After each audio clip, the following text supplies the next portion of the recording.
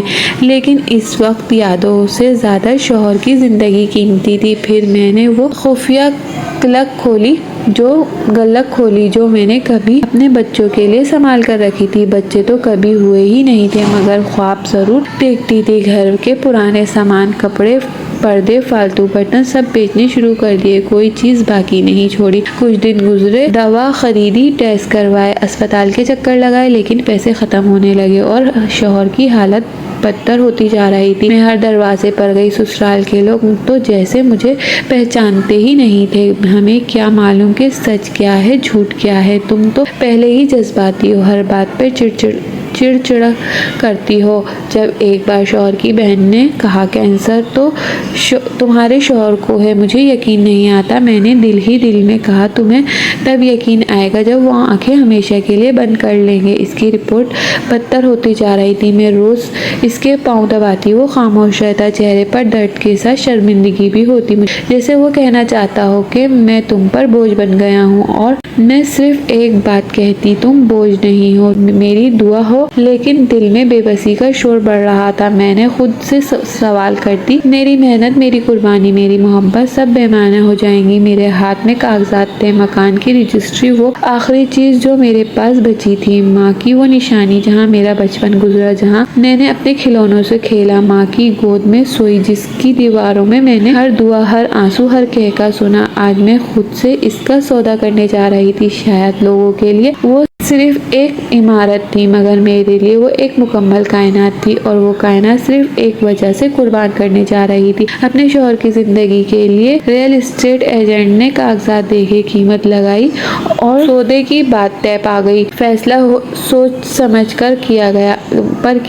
اس نے حیرت سے پوچھا۔ ہاں، میں نے مضبوط لہجے میں کہا، مگر اندر سے میری روح لرز رہی تھی۔ دل میں ایک جنگ جاری تھی، ایک طرف شوہر کی بگڑتی حالت، دوسری طرف وہ مکان جو میری ماں کی آخری نشانی تھی۔ لیکن محبت جب عبادت بن جائے تو قربانی فرض بن جاتی ہے۔ میں نے پیسے لیے، کاغذات پر دستخط کیے، اور جیسے ہی وہ آخری دستخط کیا، میری آنکھوں سے بے اختیار آنسو بہنے لگے۔ میں نے دل ہی دل میں ماں سے معافی مانگی۔ ماں، تم ناراض مت ہونا، تمہاری بیٹی نے صرف محبت کو بچانے کی کوشش کی ہے۔ ان پیسوں سے میں نے فوراً علاج کے اگلے مرحلے شروع کروائے، مہنگی دوائیں، نئے ٹیسٹ اور اسپتال کے داخلے کا خرچ سب ادا کیا۔ کچھ دنوں تک امید کی کرن نظر آئی، شوہر کے چہرے پر ذرا سی رنگت آئی، اس کی آواز میں تھوڑی سی جان محسوس ہوئی۔ تو یہ سب کیسے کیا ماں؟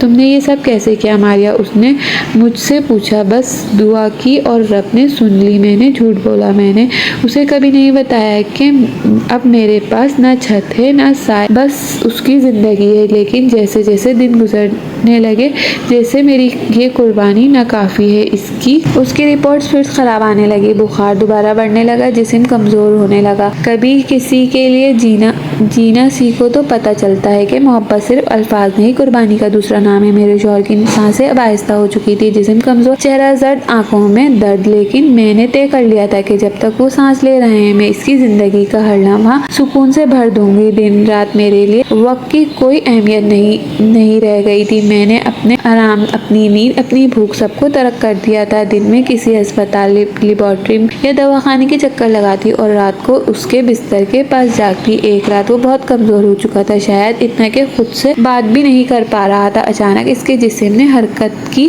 اور بستر گیلا ہو گیا۔ میں لمحے میں کور کی سانس کچھ تھمی، لیکن میں نے اس کے کپڑے بدلے، بستر صاف کیا اور اس کے ہاتھ پکڑ کر کہا، تم میرے شوہر ہو، تمہاری ہر حالت میں تمہاری ساتھی ہوں، تمہاری کمزوری، تمہاری بیماری، تمہاری بے بسی سب میرا فخر ہے۔ وہ بس میری طرف دیکھتا رہا، خاموش، حیران، شرمندہ اور شکر گزار۔ کبھی کبھار میں اسے کھلاتی تو وہ رو دیتا۔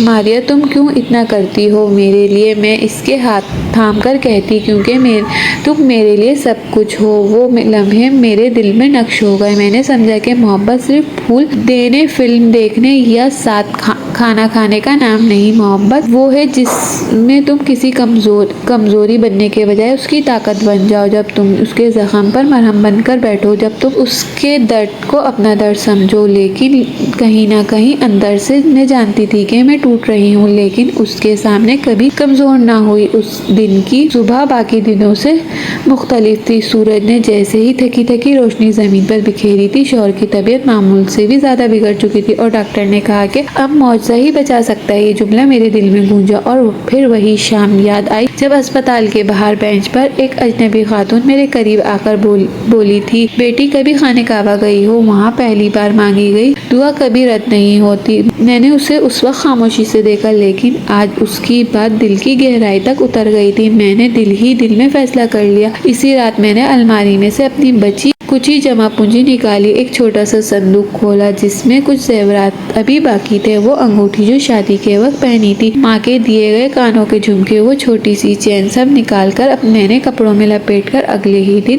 زیور بھیج دیا اور عمرہ پیکج کا انتظام کیا، ویزا لگوایا، ٹکٹ خریدی اور اس شخص کے لیے ایک آخری امید کے دروازے کی طرف قدم بڑھایا جس کے لیے اپنی پوری دنیا قربان کر چکی ہوں۔ ماریا ہم کہاں جا رہے ہیں؟ اس نے تھکے تھکے لہجے میں پوچھا۔ رب کے گھر، وہاں جہاں سب دعائیں سنی جاتی ہیں، میں نے مسکرا کر کہا۔ اس کی آنکھوں میں ایک چمک سی آئی۔ عمرہ کی تیاریاں معمولی نہ تھی، اس کی کمزوری کی دوائیں کی مقدار، ویل چیئر کا انتظام، ہر تفصیل میرے ذہن میں تھی، لیکن جیسے جیسے خانہ کعبہ قریب آ رہا تھا میرا دل دھڑکنے لگا تھا۔ یہ وہ جگہ تھی جہاں میں اب آخری دعا مانگنے جا رہی تھی، دعا جس میں صرف ایک خواہش تھی، میرے شوہر کو زندگی دے دو یا اللہ۔ جب میں پہلی بار میری نظر خانہ کعبہ پر پڑی تو میں نے ساکت سی رہ گئی، میرے قدم جیسے زمین پر جم گئے، آنکھوں میں نمی تھی، دل میں کسی نامعلوم کیفیت میں ڈوبا ہوا تھا۔ میرے شوہر کی ویل چیئر میرے ہاتھ میں تھی، وہ کمزور زرد چہرے کے ساتھ خانہ کعبہ کو دیکھ رہا تھا، اس کی آنکھوں میں امید، ندامت اور شکر سب کچھ ایک ساتھ جھلک رہا تھا۔ ہم دونوں نے وہ لمحہ نہایت خوشی سے گزارا اور پھر اس نے میری طرف دیکھا اور آہستہ سے کہا، ماریا مجھے معاف کر دینا، اگر کبھی تمہارے دل کو تکلیف دی ہو تو۔ اس نے اس کے ہاتھ تھام لیے اور کہا، اب بس اللہ سے دعا کرو، جو کچھ ہے اب وہی سنبھالے گا۔ ہم دونوں نے مل کر خانہ کعبہ کے سامنے بیٹھ کر طویل دعائیں کی۔ یا اللہ تو جانتا ہے میں نے کیا کچھ قربان کیا، میری زندگی کے خواب، میرے زیور، میرا مکان، میرا سکھ، سب تیری رضا میں دے دیے، بس میرے شوہر کو شفا دے دے، مجھے اس کی زندگی سے زیادہ کچھ نہیں چاہیے۔ میرے آنسو بے روک بہتے رہے، ہاتھ تھکے مگر دل نہ تھما۔ اسی رات ہم مسجد الحرام کے ایک گوشے میں بیٹھے ہوئے تھے، ہوا میں ایک روحانیت تھی، لوگ آ جا رہے تھے، سجدے کر رہے تھے، دعائیں مانگ رہے تھے، ہم دونوں خاموشی سے رب کے در پر جھکے ہوئے تھے۔ پھر اچانک میں نے اسے دیکھا، اس کی سانسیں پہلے سے بہتر لگ رہی تھی، وہ قدرے سیدھا ہو کر بیٹھا تھا، اس کے چہرے پر ہلکی سی روشنی تھی۔ ماریا میرا سینہ ہلکا لگ رہا ہے، عجیب سا سکون ہے، اس نے کہا۔ میں نے حیرت سے اسے دیکھا اور دل میں شکر ادا کیا کہ شاید یہ وہ لمحہ تھا جس کے لیے میں نے سب کچھ قربان کیا تھا۔ اسی وقت میں نے شکرانے کے نفل ادا کیے، میری پیشانی زمین سے لگی اور لبوں پر بس ایک جملہ تھا، یا اللہ تو نے سنا ہے، تو نے مجھے اکیلا نہیں چھوڑا۔ خانہ کعبہ کی فضا میں وہ رات، وہ سجدے، وہ دعا میری زندگی کی سب سے قیمتی لمحہ بن گیا۔ کبھی کبھی انسان کے دل کی گہرائی سے نکلی ہوئی فریاد آسمان چیر کر رب کے عرش تک پہنچتی، اور شاید میری فریاد بھی اسی در تک پہنچی تھی، اور وہ رات خاصی پرسکون تھی۔ خانہ کعبہ کے سائے میں نیند کا ایک الگ ہی مزہ ہوتا ہے، دعاؤں کی گونج، اذان کی آوازیں زائرین کا جذبہ دل کو ایک عجب سی اطمینانیت دیتا ہے۔ میں تھکی ہوئی تھی، دن بھر کی تھکن نے جسم کو بے حال کر دیا تھا، مگر دل کو سکون ملا ہوا تھا کیونکہ شوہر کی طبیعت اب نسبتاً بہتر لگ رہی تھی۔ میں نے اس کے پاؤں دبائے دوا دی اور وہ پرسکون نیند میں چلا گیا۔ خود بھی سجدے میں شکر ادا کیا اور پھر وہیں مسجد الحرام کے صحن میں ایک گوشے میں چادر اوڑھ کر لیٹ گئی۔ رات کے آخری پہر میری آنکھ بند تھی، تب ہی خواب آیا۔ خواب میں خانہ کعبہ کے سامنے کھڑی تھی، ہر طرف روشنی ہی روشنی تھی۔ میں سجدے میں جھکی ہوئی تھی، آنکھوں سے آنسو بہہ رہے تھے۔ اچانک ایک چیختی ہوئی آواز میرے کانوں کو گونجی، میں تمہیں طلاق دی، میں نے تمہیں طلاق دی، میں نے تمہیں طلاق دی، میں نے تمہیں طلاق دی۔ آواز کسی اجنبی کی نہ تھی، یہ میرے شوہر کی آواز تھی۔ میں گھبرا کر اٹھ بیٹھی، سانس تیز ہو گئی، پسینہ ماتھے پر جمع ہو گیا، دل کی دھڑکن بے ترتیب ہو چکی تھی۔ آنکھیں کھول کر دیکھا تو میرے شوہر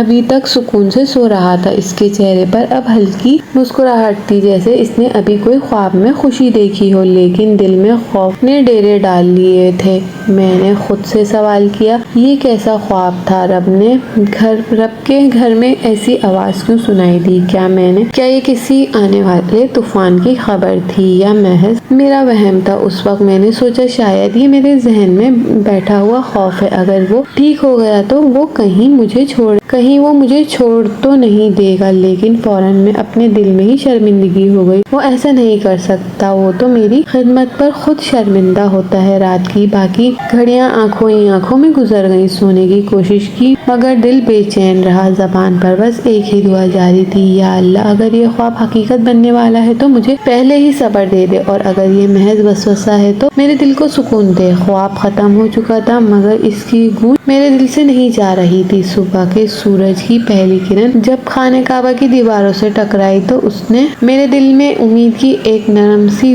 لو روشن کر دی۔ رات کے خوفناک خواب کی گونج ابھی بھی میرے اندر باقی تھی، لیکن شوہر کے چہرے پر آتی تازگی نے اسے کچھ دیر کے لیے دھندلا دیا۔ اس روز وہ پہلی بار اپنے بل پہ اٹھ کر بیٹھا، پانی مانگا اور ہلکی سی آواز میں کہا، ماریا مجھے واقعی بہت محسوس ہو رہا ہے۔ میں نے اپنی آنکھیں بند کر کے لبوں پر شکر کا ورد کیا۔ شاید میری دعائیں قبول ہو رہی تھی، شاید میری قربانیاں جاگتی راتیں، خالی ہاتھ، سچے جذبے اب اثر دکھا رہے تھے۔ دن بھر ہم دونوں نے عبادت میں گزار کر طواف کیا، دعا مانگی، آنکھوں سے آنسو نہ رکے، نہ دعا ختم ہوئی۔ ہر بار کعبے کی طرف ہاتھ اٹھاتے ہوئے میری زبان پر ایک ہی فریاد تھی، یا اللہ میرے شوہر کو مکمل صحت دے دے، بس اس سے واپس زندگی دے۔ شوہر کی سانسیں اب ہموار تھی، رنگت میں فرق آ رہا تھا، اس کے ہاتھوں میں ہلکی سی طاقت محسوس ہو رہی تھی۔ جب ہم اپنے گھر لوٹے تو اس نے آہستہ سے کہا، ماریا شاید یہ سب تمہارے صبر اور تمہاری سچی دعا کا نتیجہ ہے، اور میں کبھی نہیں سوچا تھا کہ اس مقام پر آ کر میری سانسیں بحال ہوں گی۔ میں نے آنکھوں میں آنسو لیے اس کا ہاتھ پکڑا اور کہا، نہیں یہ اللہ کا کرم ہے، میں تو صرف وسیلہ تھی۔ اسی رات میں نے شکرانے کے 2 نفل ادا کیے، ہر سجدے میں میری آنکھ نم تھی اور دل میں رب کے حضور جھکا ہوا تھا۔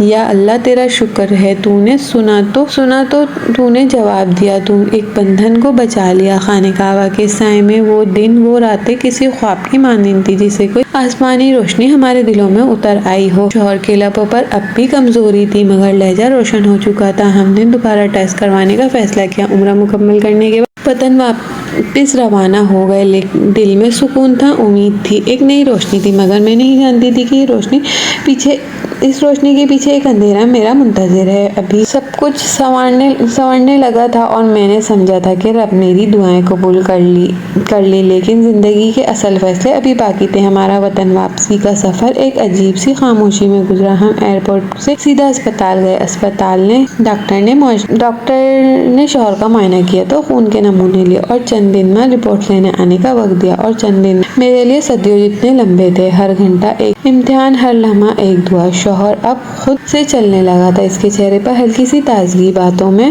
مٹھاس اور آنکھوں میں ایک نئی زندگی کی جھلک دکھائی دی تھی۔ آخرکار وہ دن آیا، اسپتال کے لیب سے باہر کھڑے ہم دونوں کی سانسیں رکی ہوئی تھی، دل کی دھڑکن تیز ہوئی تھی، ہاتھ دعاؤں میں جڑے ہوئے تھے۔ ڈاکٹر نے رپورٹس کا پلندان ہاتھ میں لیا، کچھ دیر خاموشی سے دیکھا، پھر ہمیں اندر بلایا۔ ہم اندر داخل ہوئے تو شوہر کا ہاتھ مضبوطی سے تھام کر